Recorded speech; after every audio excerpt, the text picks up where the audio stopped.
السلام علیکم دوستو ساتھیوں، میں ہوں سمیع ابراہیم، میرے ساتھ ہیں جناب پروفیسر غنی جاوید صاحب، اور باتیں وہی پلینٹس کی، حالات زمین کے، لیکن جو کیمرے ہیں وہ لگے ہوئے ہیں اوپر آسمانوں پر، پلینٹس جو اپنی شعاعیں پھینک رہے ہیں، اور ان شعاؤں کی وجہ سے جو یہاں پر چیزیں ہل جل رہی ہیں۔ پروفیسر صاحب تھوڑا اس کو بتانے کی کوشش کرتے ہیں کہ ادھر سے جو ہل جل ہے یہ کس وجہ سے ہے، یہ ادھر جو گڑھے پڑ گئے ہیں یہ کس وجہ سے ہے۔ تو اب ہنگامہ خیزیاں بہت ہیں، کنفرنٹریشن ٹاپ پہ ہے، انٹرنل بھی اور باہر بھی۔ لیکن ایک بات میں پھر کہوں کہ پروفیسر صاحب نے یہ کہا تھا 2 پروگرامز پہلے کہ جنرل قمر جاوید باجوہ کے جو پلینٹس ہیں ان میں بہت اس طرح کی سچویشن آ رہی ہے کہ بہت چیلنجنگ ہوں گے حالات، and he will have to make a decision. اور دیکھیں یہ 2 ہفتہ پہلے کوئی بندہ سوچ نہیں سکتا تھا کہ یہ جو لندن میں بیٹھے ہوئے صاحب ہیں سزا یافتہ، وہ کوئی اس قسم کی حرکت، اور پاکستان کے اندر اس طرح کی حرکتیں ہوں گی، اور پھر دشمن اس کو اس طرح سے ایکسپلائٹ کرے گا اپنے میڈیا میں کہ جو ہماری روحوں کو زخمی کر رہا ہے، تو ریئیکشن بہت سخت ہو سکتا ہے۔ پروفیسر صاحب، آپ مجھے پتہ ہے بہت تیاری کرتے رہے ہیں اور ابھی بھی بہت زیادہ عرق ریزی کر رہے ہیں، مجھے یہ بتائیے کہ آپ جو کہہ رہے تھے وہ تو معاملہ ہو رہا ہے، اب تو اکتوبر بھی آ گیا، 30 اکتوبر ہے آج، اور 31 کو آپ کہہ رہے تھے، تو یہ معاملہ تو بہت گرم ہو گیا ہے، اب آگے آپ کیا دیکھتے ہیں؟ جیسے کہ حالات جس رخ کی طرف انہوں نے منہ کیا ہوا ہے اور جس طرح صورتحال دن بدن ہمارے سامنے آ رہی ہے، اس سے تو یہی پتہ چلتا ہے کہ وہ کل پرسوں بہت زیادہ ٹینشن کے دن ہیں، اگلے 2-3 دن جو ہیں، اور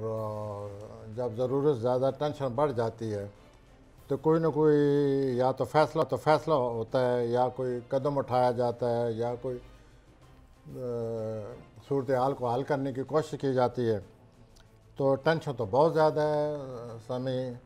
صاحب، اور اگلے 2-3 دنوں میں جیسے کہ پلانٹ لگے ہوئے ہیں، صورتحال جو ہے مزید گمبھیر، سخت، جی گمبھیر ہو سکتی ہے، اور گمبھیر ہونے کی وجہ سے کوئی نہ کوئی چیز سامنے آئے گی کہ کیا ہونے والا ہے، کیا کیا جا رہا ہے، کیا ہو سکتا ہے، اور حالات جو ہیں ان کے بارے میں شاید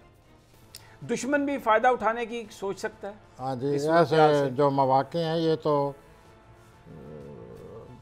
واضح ہے کہ دشمن فائدہ اٹھانے کی نہ صرف کوشش کرتے ہیں بلکہ کوشش سے بھی آگے کئی دفعہ نکل جاتے ہیں، کیونکہ وہ تو اس موقع کے انتظار میں ہوتے ہیں۔ تو صورتحال ایسی ہے جی، بہت ٹینشن ہے، اور میں 2-3 ہفتے سے آپ کے پروگرام جو آپ سے مل کر رہا ہوں، ان سے میں کہتا رہا ہوں کہ ہمارے جو چیف ہیں ان پر یہ اگر ان کی تاریخ پیدائش ہوئی ہے جو مجھے دی گئی ہے، اب تو مجھے واقعات سے تو لگتا ہے وہی ہے جو آپ کو دی گئی ہے، اور جو بھی آپ نے کہا اس کے قریب ہم جا رہے ہیں۔ جی، تو وہ پھر اور کل پرسوں اور زیادہ سخت دن ہیں، انہیں ایک ایسی صورتحال سے واسطہ پڑ سکتا ہے جس کے لیے انہیں کچھ نہ کچھ کرنا پڑے گا، اس صورتحال سے نپٹنے کے لیے کچھ نہ کچھ کرنا پڑے گا، صورتحال کا پر اچھا، یہ جو اطلاعات میں آپ کی بات ہی کو آگے بڑھا رہا ہوں، جو ہمیں بتایا گیا ہے، میری جو ذمہ داران سے بات ہوئی ہے، انٹیلیجنس رپورٹس ہیں اس طرح کی کہ یہ جو کچھ بھی ہو رہا ہے پاکستان میں، اس میں بیرونی ہاتھ ملوث ہے، بیرونی جو ماسٹرز ہیں وہ ان کو ابھار رہے ہیں، ان کو پیٹنگ کر رہے ہیں تاکہ یہ اس طرح کی بات کریں، پاکستان کے اندر خلفشار ہو، پاکستان کے اندر انتشار ہو، پاکستان کے اداروں میں ٹوٹ پھوٹ ہو، اور لیڈرشپ جو ہے اس کا جو رینک اینڈ فائل ہے اس سے تعلق نہ رہے۔ یہ باقاعدہ پوری کوششیں ہیں، بیرونی کوششیں ہیں۔ سر انہی چیزوں کی طرف اشارہ کرتا رہا ہوں نا کہ صورتحال بگڑنے والی ہے، مزید بگڑ سکتی ہے، مزید ہمارے جو کلیدی عہدوں پر فائز ہیں ان کے لیے ایک ایسی صورتحال بن چکی ہے کہ ان کو کچھ نہ کچھ کرنا پڑے گا، اس صورتحال کو سنبھالنا پڑے گا، اور کل پرسوں خاص طور پر جو 1-2 دن ہیں وہ زیادہ ٹینس ہیں، بہت زیادہ ٹینس ہیں، اور صورتحال کسی کی شکل میں سامنے آئے گی، کوئی صورت اختیار کرے گی۔ اللہ تعالیٰ پاکستان پر خیر کرے۔ ہاں جی، یہ اوورال تو پھر یہی ہے کہ اللہ تعالیٰ پاکستان کو محفوظ رکھے، پاکستان کا تحفظ کرے۔ کووڈ بھی بہت پھیل گیا ہے، بہت زیادہ، جی کووڈ کرونا پھر بہت پھیل گیا۔ وہ بھی میں ذکر کرتا رہتا تھا کہ 30 ستمبر کے بعد یہ پلانٹ پھر تیز ہو رہے ہیں،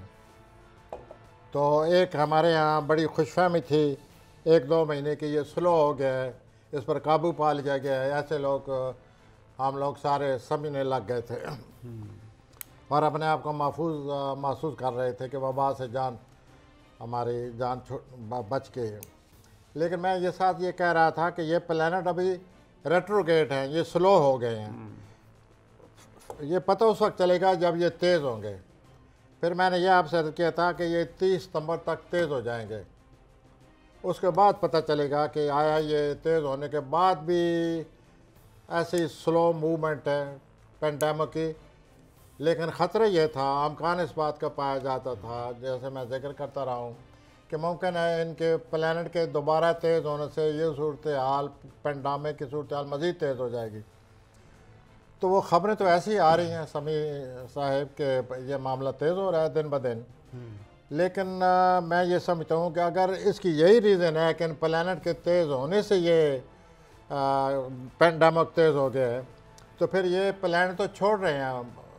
22 دسمبر کو، جنہوں نے یہ وبا کا باعث بنے۔ تو پھر یوں سمجھیے کہ 12-20 دسمبر کے بعد کرونا جو ہے یہ ان پلانٹ کا برج تبدیل کرنے کی وجہ سے پلانٹ جو ہے وہ آہستہ آہستہ ختم ہو جائے گا۔ اللہ ہمیں صحیح ثابت کرے، اللہ ہمیں صحیح ثابت کرے۔ بڑی عجیب صورتحال ہے، کبھی کبھی تو بہت ڈپریشن ہو جاتا ہے، اور لیکن پھر یہ بھی ایک ہے کہ ہر کرائسس میں ایک ونڈو اپرچونٹی ہے کہ اگر جیسے آپ کہہ رہے ہیں کہ کوئی فیصلہ ہوگا، کوئی ایسا فیصلہ ہو جائے جس سے پاکستان کی ان تمام مسائل سے جان ہی چھوٹ جائے، کوئی بہتر فیصلہ ہو جائے، یہ بھی تو امکان ہے نا۔ ٹینشن آ رہی ہے، پلانٹ ٹھیک نہیں لگے ہوئے، اور پلانٹ جو لگے ہوئے ہیں، ایک پلانٹ کی خصوصیت یہی ہے کہ وہ تبدیلی لے آتا ہے، وہ تبدیلی لاتا ہے، تو ہم تبدیلی کے متحمل نہیں ہیں۔ اگر آپ مجھے اجازت دیں، جو میں حالات کو پلانٹ کے روح سے سمجھ رہا ہوں کہ ہمارے اندر وہ جو صورتحال بنی پڑی ہے اس کو نبھانا، اس سے نپٹنا، وہ بڑی صورتحال ٹینس ہے اور اس میں تبدیلی ہے، اور وہ تبدیلی جو ہے پاکستان متحمل نہیں ہو سکتا۔ تو اللہ رحم فرمائے، اللہ رحم فرمائے، ہمیں تحفظ دے، اور یہ واقعات ایسے ہی چلے جائیں جس طرح بادل اوپر سے چلے جاتے ہیں، لیکن صورتحال بنی پڑی ہے، بچت کی کوئی راستہ نہیں ہے۔ وہ صورتحال سخت ہے سر۔ میں آپ کو یاد دلاؤں کہ میں نے پچھلی دفعہ بھی کلیدی عہدے کے بارے میں، چیف صاحب کے بارے میں نہیں ٹھیک ہے، وہ آپ کی بات، وہی پلانٹ ہے سر۔ آپ کی بات کو میں جھٹلا نہیں رہا پروفیسر صاحب، آپ کی بات تو بالکل صحیح ہے، لیکن ہم تو یہ دیکھ رہے ہیں وہ سخت پلانٹ ہے پہلے سے۔ اچھا، پہلے سے سخت لگے ہوئے ہیں، تو پھر اس کا مطلب ہے کہ اور زیادہ سنگین صورتحال ہے۔ جی ٹھیک ہو گیا، اللہ رحم فرمائے، اللہ رحم فرمائے جی۔ بہرحال دیکھتے ہیں اگلے 2-4 دنوں میں، میں زیادہ نہیں پروفیسر صاحب کو چھیڑتا، کیونکہ یہ پھر پروگرام کے بعد بھی جو میرے سے بات کرتے ہیں اس میں پھر یہ بات یہی کہتے ہیں کہ جو گل ایسی میں ادھی دسی ہے، یہ میں کہتا تھا، میں کہتا ہوں بھائی جان پوری بتا دیں، وہ کہتے ہیں نہیں بھائی نہیں، بس ادھی دسی ہے۔ تو یہ اب میں جب پروگرام ختم ہوگا تو ان سے پھر پوچھوں گا کہ بات ذرا کھول کر بتائیں کیا ہے کیا نہیں۔